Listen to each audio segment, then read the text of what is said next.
Esta noche brevemente sobre este tema que nos pusieron a trabajar, porque nosotros llegamos hace 2 días de Panamá y decíamos: Dios mío, ayúdanos, pero enséñanos a permanecer. Yo creo que la pastora y Ángel me puso a mí a revisar las notas y me dio apetito, me dio hambre, y entonces es demasiado el tema. Ese es un tema del año, es un tema para trabajar un año completo. Así que les felicito, pero yo quiero traer un pensamiento y traerles en un versículo quizás lo que pude resumir de este tema. Yo quiero hablarles sobre la permanencia en 3 dimensiones. Primera de Corintios capítulo 13, voy a leer solamente el versículo 13 y voy a sembrar esta palabra en nosotros. Y la leemos en el nombre del Padre, del Hijo y del Espíritu Santo. Amén. Y ahora permanecen la fe, la esperanza y el amor. Estos 3, pero el mayor de ellos es el amor. Permanecer en 3 dimensiones. Levante la mano derecha, diga: recibo esta palabra, abro mi corazón, la palabra de Dios, voy a vivirla, la voy a atesorar, la vamos a compartir. No seremos los mismos después que la palabra entre en nuestra vida y la recibimos por medio del Espíritu Santo para bendición, salvación, liberación y vida eterna. En el nombre de Jesús lo creemos esta noche, y el pueblo dice amén, amén y amén. Aplaudimos esta palabra, la celebramos en este aniversario. Dele la mano al que está a su lado y dígale: la fe, la esperanza y el amor. Tome su lugar, por favor. Es muy interesante el dato que la palabra permanecer, diga conmigo: permanecer. Permanecer aparece 249 veces en la Biblia. Y desde el principio Dios nos enseña a través de su palabra la importancia de la permanencia. Hay 2 palabras hebreas que se traducen al español como permanecer. Es la palabra shakán y la palabra yahá. Shakán y yahá, establecerse, permanecer. Diga conmigo: residir. Diga conmigo: tabernáculo.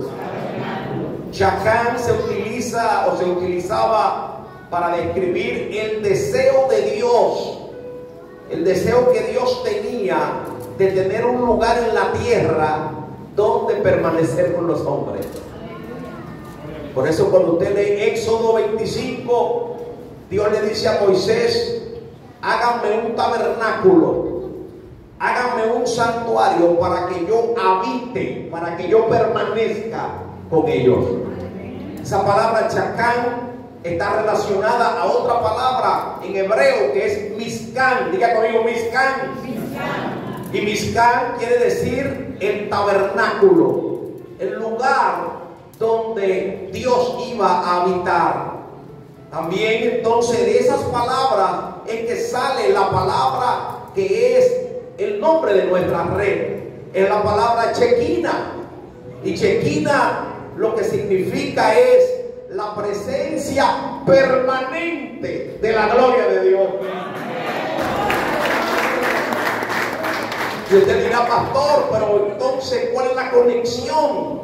Es que Dios quería habitar entre el pueblo.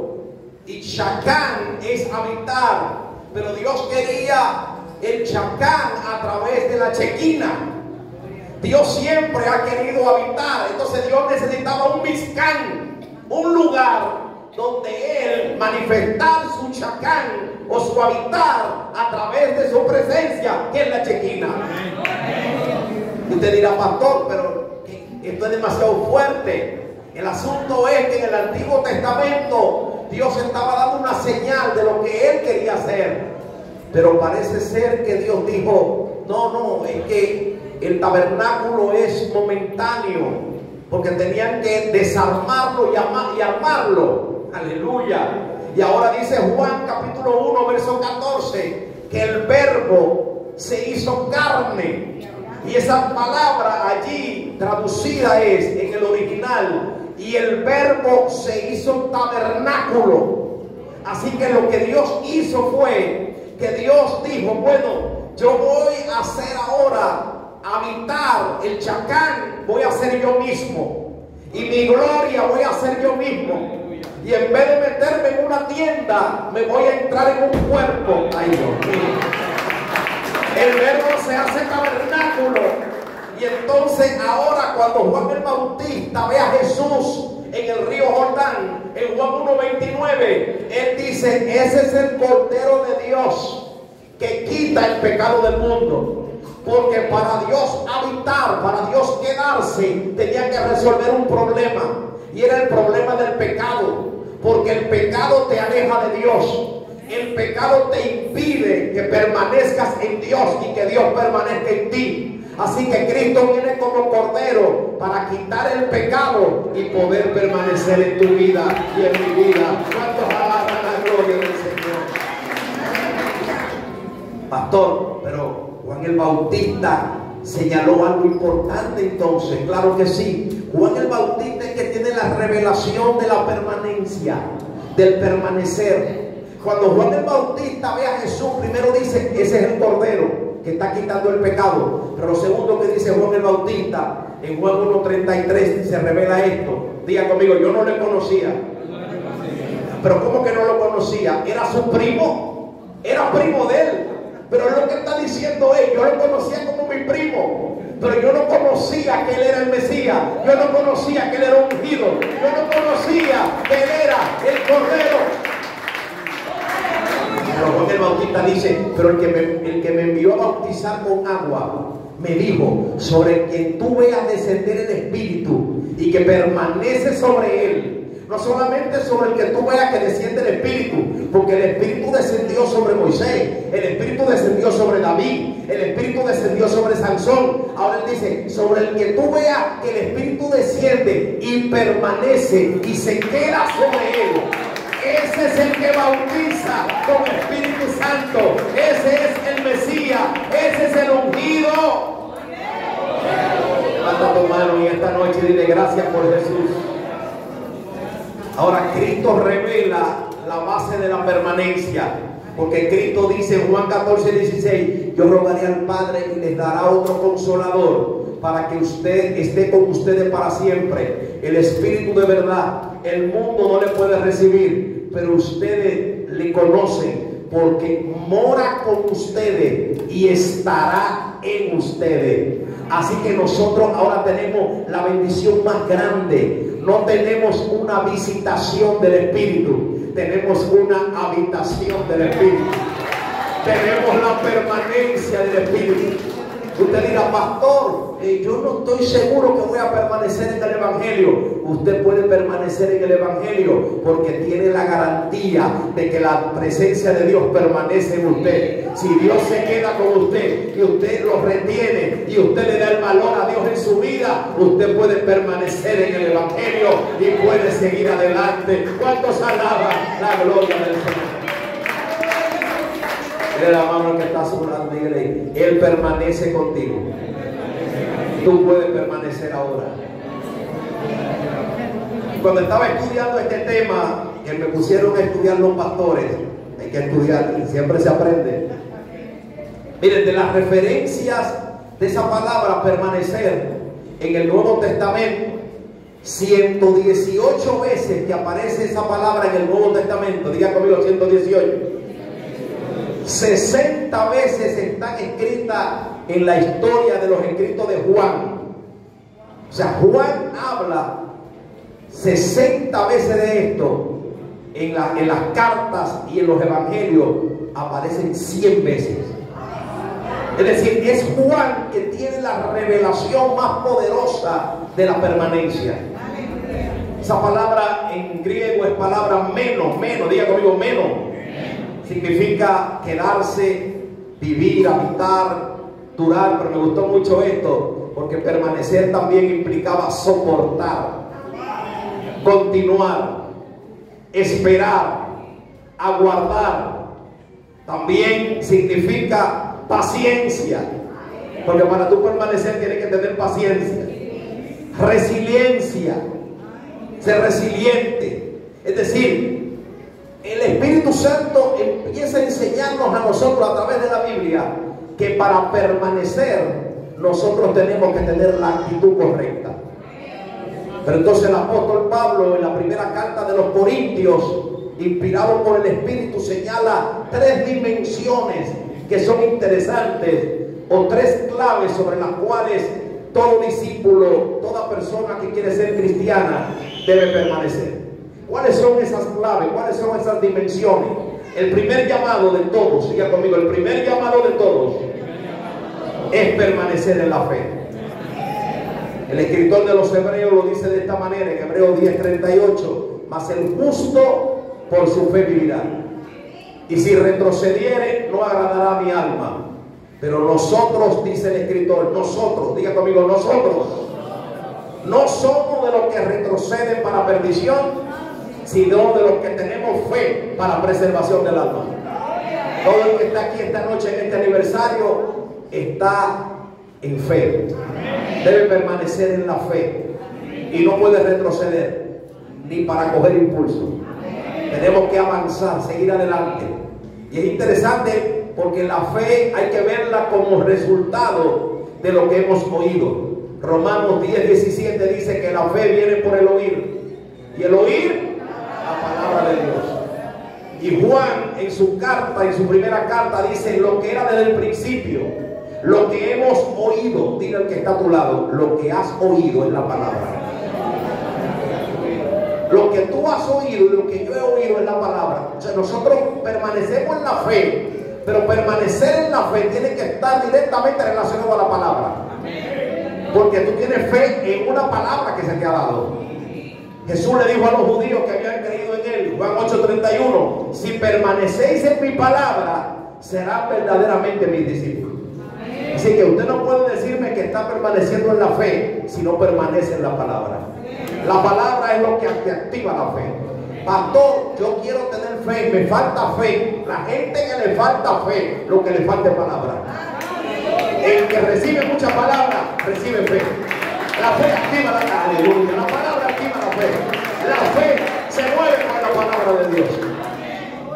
Pero me impacta mucho lo que Juan habla en su primera carta, porque él dice en primera de Juan 2:24: dejen que lo que oyeron desde el principio, permitan que lo que ustedes escucharon desde el principio permanezca en ustedes.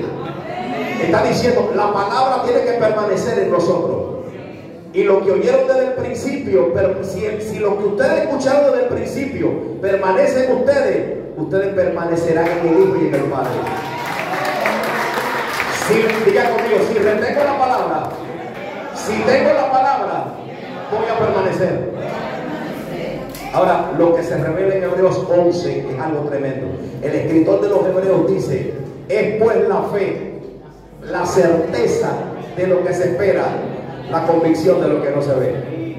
Diga conmigo, la fe es la certeza de lo que se espera, la convicción de lo que no veo. Entonces el escritor de los Hebreos está definiendo lo que es la fe. Si yo voy a permanecer en la fe, yo tengo que conocer qué es la fe. La gente dice, bueno, la definición de Hebreos lo dice: la fe es la certeza de lo que se espera y la convicción de lo que no se ve. Es una definición que parece sencilla, pero esa palabra certeza, si usted la busca en castellano, es la traducción de una palabra griega que se llama hipostasis. Diga conmigo, hipostasis. Y muchos años, hace más de 100 años, cuando se tradujo el Nuevo Testamento del griego a diferentes lenguajes, la palabra hipostasis representó un dilema muy interesante. Tanto que entonces ellos empezaron a buscar y encontraron que el sinónimo de certeza era garantía. Diga conmigo, garantía. Y unos arqueólogos estaban buscando en el norte de Israel unas ruinas de la vieja vida pasada, y encontraron esos arqueólogos un cofrecito de hierro que contenía valiosos documentos a nombre de una dama de la nobleza romana que había comprado tierras y propiedades en Israel. Y resulta que todos los encabezamientos de los documentos decían, en ese tiempo cuando descubrieron ese cofre con los documentos, decía en grandes letras, hipostasis. Hipostasis. O sea, esos documentos que los arqueólogos encontraron, esa palabra certeza tiene que ver con la palabra hipostasis, pero la historia, realmente la hipostasis eran los títulos de propiedad que pertenecían a esa dama romana. Entonces, aunque ella no era conocida, ella tenía títulos de propiedad. Lo que está diciendo el escritor de los Hebreos es: la fe es el título de propiedad que tú tienes. Perdón, no sé si usted me está entendiendo. Es como que te entregan un título sin tú haberlo recibido todavía. Es como que ya tú tienes el título en la mano y tú dices, pero Dios mío, ¿qué es esto? Mira, es el título de tu casa, es el título del apartamento, es el título del solar. Ay, Dios mío, es el título de esta propiedad. Y tú dices, pero es que yo no tengo dinero. Es que no importa que no tenga dinero, tienes el título.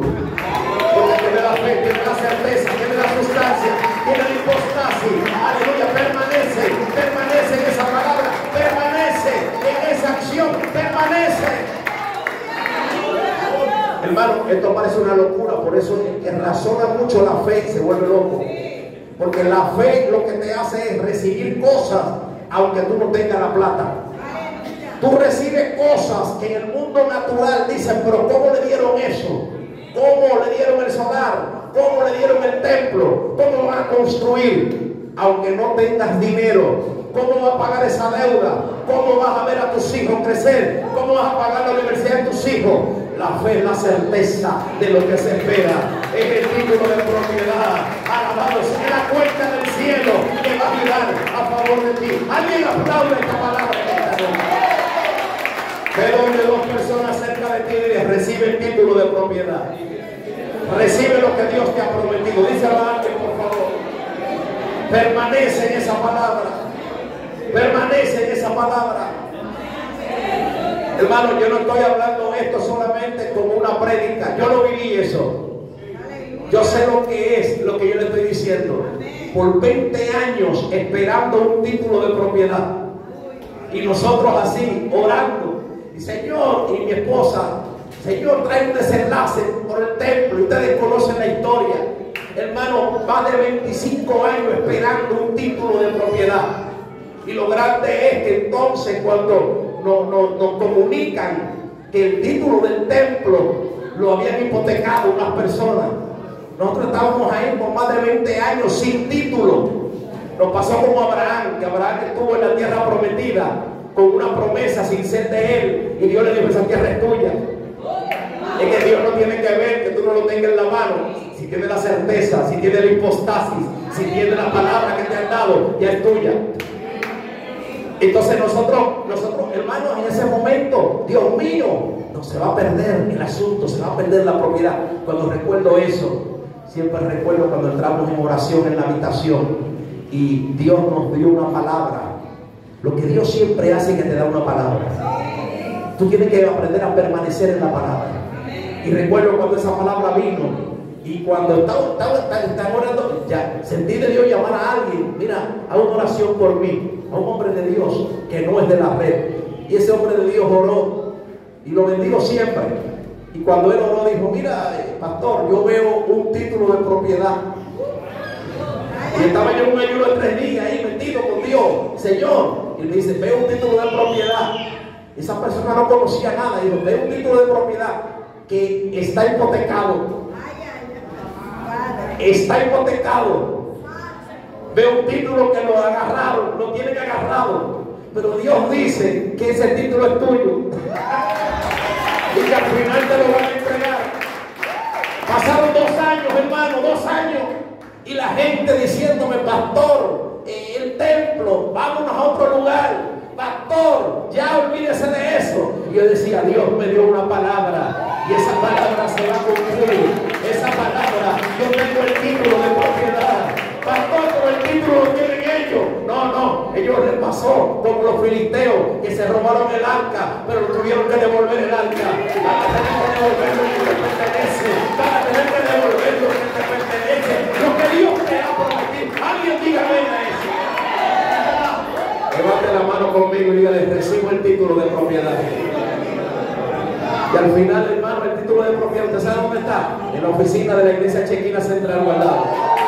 Vamos a darle gloria a Dios, vamos a darle gloria a Dios, vamos a darle gloria a Dios. Dios lo hizo. Aleluya. Diga conmigo, permanecer en la fe.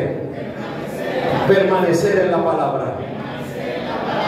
Lo segundo que nos enseña 1 Corintios 13, ahora permanece en la fe. La esperanza, número 2.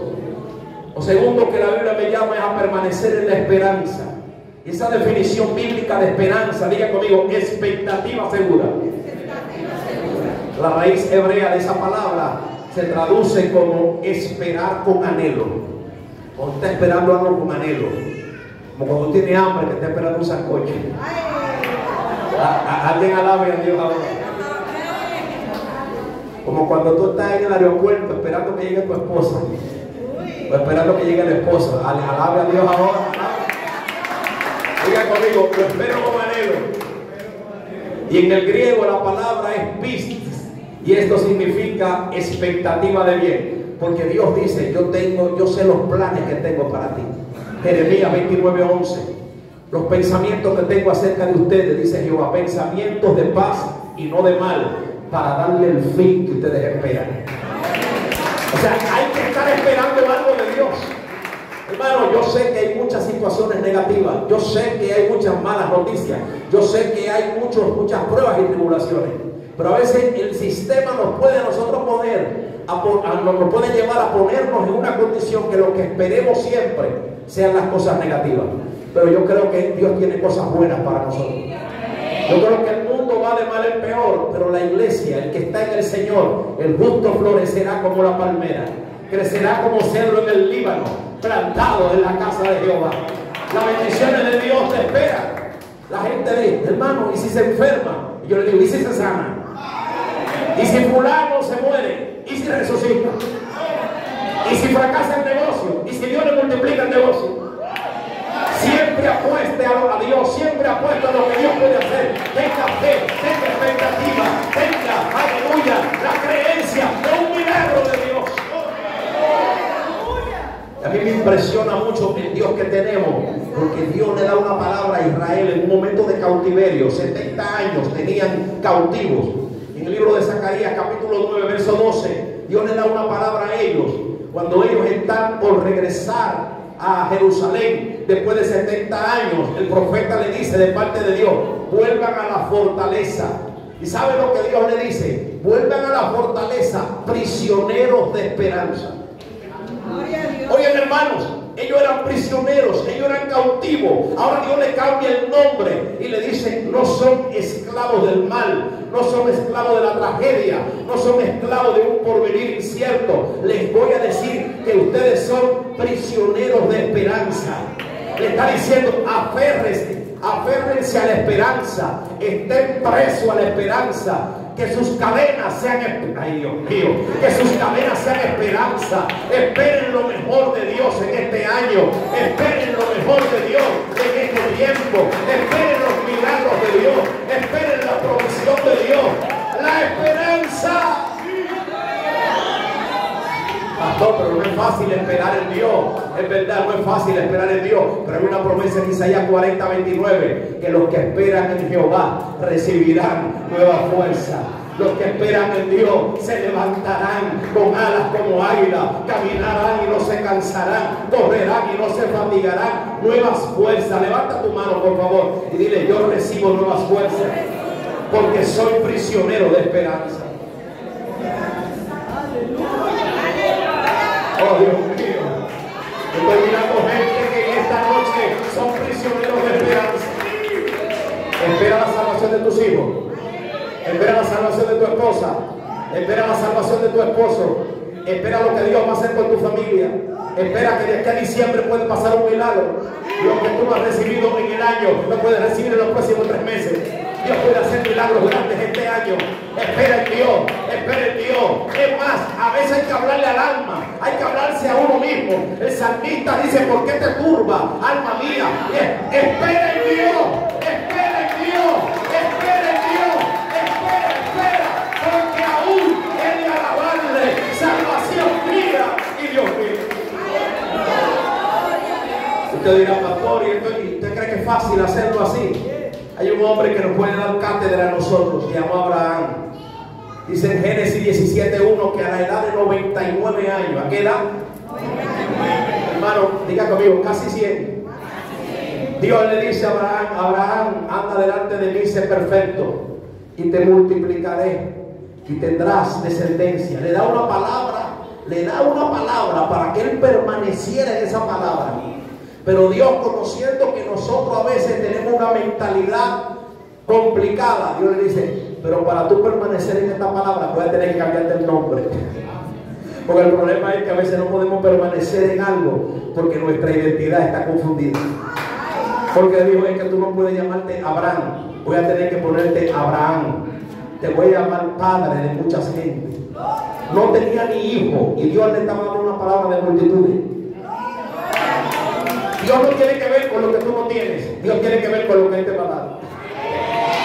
Dios no tiene que ver con cuánto tú tengas en el banco, la cuenta tuya, que no hay dinero, no, que no puedo, no, que no tengo ni inicial para el apartamento. Dios no tiene que ver con eso. Cuando Dios te da una palabra, cuando Dios te dice que vas a... Ay, Dios mío, cuando Dios suelta una palabra, te cambia el nombre, te cambia la identidad, te cambia el destino. Abraham: Señor, vas a tener un hijo. Pero uno ve la historia de Abraham, y es el apóstol Pablo en la carta de los Romanos, capítulo 4, que él resume lo que le pasó a Abraham. Uno lo ve como ay, recibió un hombre de fe, el padre de la fe. ¿Ustedes creen que fue el padre de la fe? Él tuvo que llegar a convertirse en el padre de la fe. No fue que él no tuvo duda, no fue que él no tuvo sus batallas, pero él tuvo que decidir en un día creerle a Dios. Déjenme decirle, en el camino del evangelio, o usted le cree a Dios o no le cree, pero va a tener que tomar una decisión. Yo prefiero creerle a Dios. No es creer en Dios solamente, creer, dice que hasta los demonios creen. No es solamente creer en Dios, es creerle a Dios y a lo que Él dice. Y mírenlo como dice Pablo en Romanos 4:17, como está escrito, diga conmigo: te he puesto por padre de mucha gente. Miren lo que dice el escritor Pablo a los romanos, delante de Dios, y dice: a quien Abraham creyó, el cual le da vida a los muertos. Entonces Dios, el lenguaje de Dios es que Dios llama las cosas que no son como si fuesen. O sea, le estaba dando una palabra, le estaba diciendo: te voy a cambiar el nombre, pero te voy a cambiar tu manera de hablar. La manera de hablar de nosotros es: no tengo, no puedo, no será posible, es mucho dinero, no se puede. La manera de Dios no es así. Dios llama las cosas que no son como si ya fueran. O sea, entrar en esa dinámica no es fácil para una mente limitada. Entonces llega un momento cuando el escritor de los Romanos, que es Pablo, dice, verso 18, él creyó. Entonces me llama la atención y me gusta el lenguaje y cómo él lo escribe. Diga conmigo: creyó en esperanza contra esperanza. Y cuando yo leí eso, lo que yo puedo visualizar es un peleador de boxeo y dos personas peleando. Esperanza contra esperanza. Pero ¿qué es lo que está diciendo? Es como en el ring hay una lucha, pero no es contra el diablo. La batalla no es contra el diablo, porque el diablo todo lo reprende, pero la incredulidad. Dios no tiene problema con Satanás. No, Dios tiene problema con nosotros a veces, porque no estamos creyendo lo que Dios nos ha dicho. Entonces, Abraham tuvo que pelear. Dicen que peleó en esperanza contra esperanza. La esperanza positiva: espero que Dios lo va a hacer. Pero había otro pensamiento que era: no puedes esperar mucho de eso, porque tú tienes 99 años.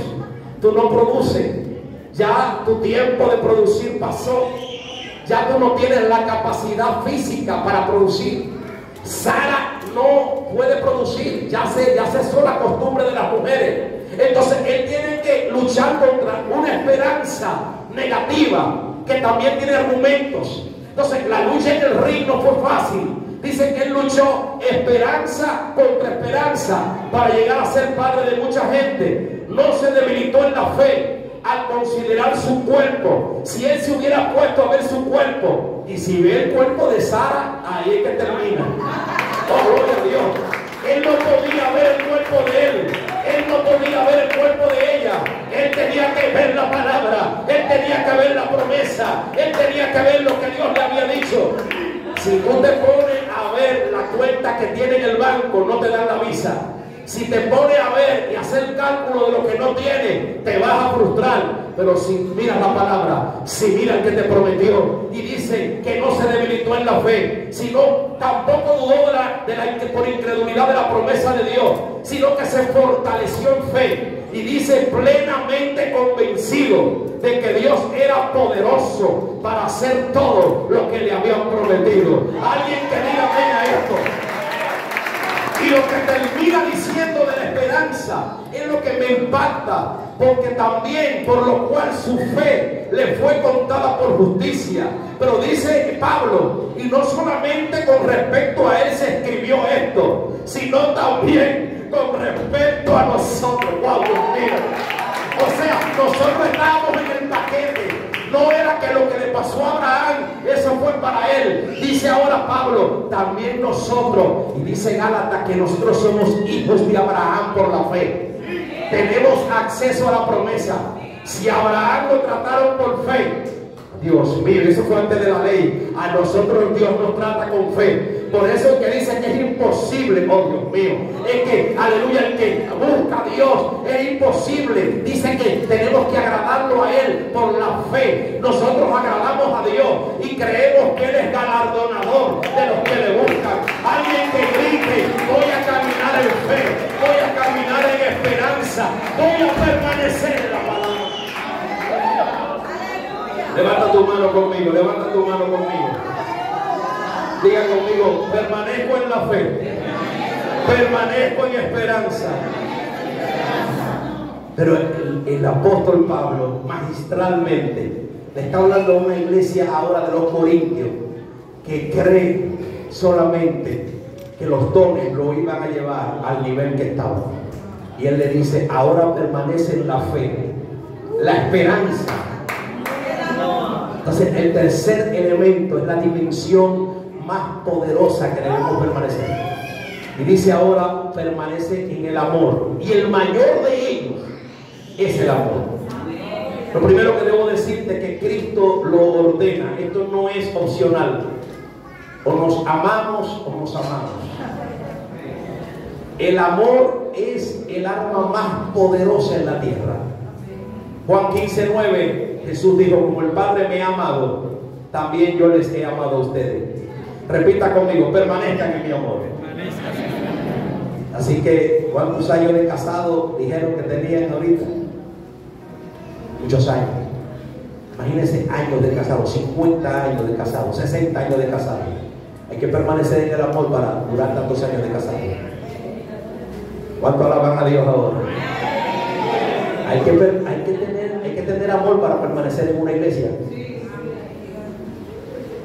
Pero yo veo en este tiempo que cualquier persona de cualquier cosita, me voy de la iglesia. Me voy de la iglesia, un líder no me saludó. Me voy de tal iglesia. Hermano, pero espérese. Ustedes se imaginan que por cualquier cosita uno se divorcie. No voy a divorciar de ti porque esas habichuelas te quedaron muy saladas. No voy a divorciar de ti porque te estás quedando calvo.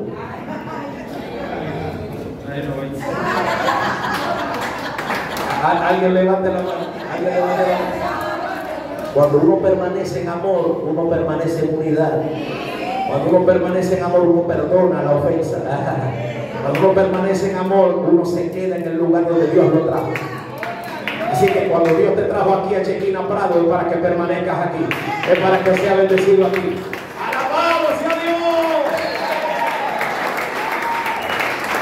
Ustedes saben que Jesús tuvo una sanidad de un ciego, que la gente cuando lee ese episodio, dice, tú estás mirando, ¿qué miras? Y él dijo algo, ese hombre que estaba siendo sanado, dijo, yo veo los árboles como hombres que andan. Y Jesús cuando escuchó eso dijo, aquí hay problema, todavía este hombre no está viendo bien, porque los árboles no andan, los árboles se plantan. Así que pues tú como un árbol, ¿usted ha visto un árbol caminando por la carretera Mella? Ahí va un árbol caminando por ahí. No, los árboles no andan, los árboles se plantan. Y cuando tú te plantas en tu iglesia, en Chequina Prado, florecerá, dará fruto al 30, al 60 y al 100 por uno. Levanta la mano por favor y di conmigo, voy a amar a mi hermano. Entonces Juan, y voy cerrando ya, Juan revela con tal magnitud esto. En Juan, primera de Juan 2:10 dice, quien ama a un hermano o a hermana permanece en la luz y en el tal no hay tropiezo. Pero en el capítulo 3 verso 15 él dice, todo aquel que aborrece a su hermano es un homicida. En otra traducción, todo el que aborrece a un hermano es asesino.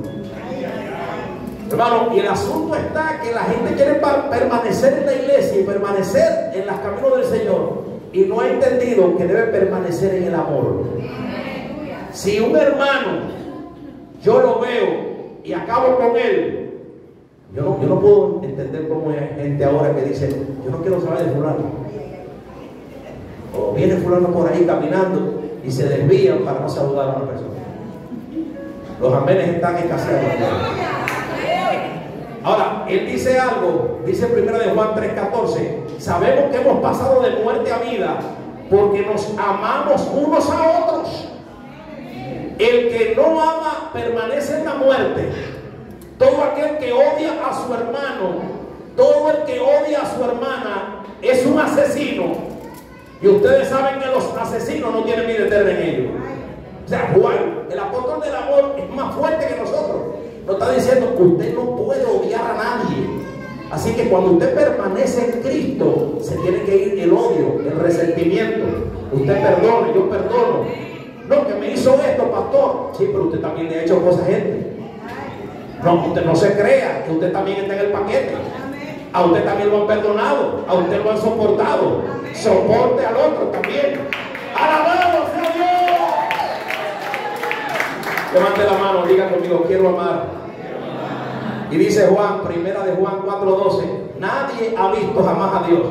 Si nos amamos unos a otros, Dios permanece en nosotros y su amor se perfecciona en nosotros. En esto sabemos que permanecemos en Él y Él permanece en nosotros, en que nos ha dado su Espíritu Santo. Pastor, pero hay gente difícil de amar, es verdad. Hay gente difícil de amar y de soportar, pero hay que amarlo. El amor no es una opción, es un mandamiento. Ahora, Dios te va a mandar a amar a alguien. Es más, Jesús dijo que amáramos hasta a nuestros enemigos. Pastor, el mensaje estaba muy bueno, pero se está complicando. Amar a fulana, amar a fulano. El asunto es que Dios, si te dice que ame, es porque te da la capacidad, es porque te da el Espíritu Santo. La Biblia dice en Romanos que el Espíritu Santo, el amor de Dios ha sido derramado en nuestros corazones por el Espíritu Santo que nos ha sido dado. Todos los que estamos aquí tenemos el Espíritu Santo y podemos tener la capacidad de amar, la capacidad de perdonar. ¿Cuántos alaban la gloria de Dios? Y cierro con esto mi mensaje.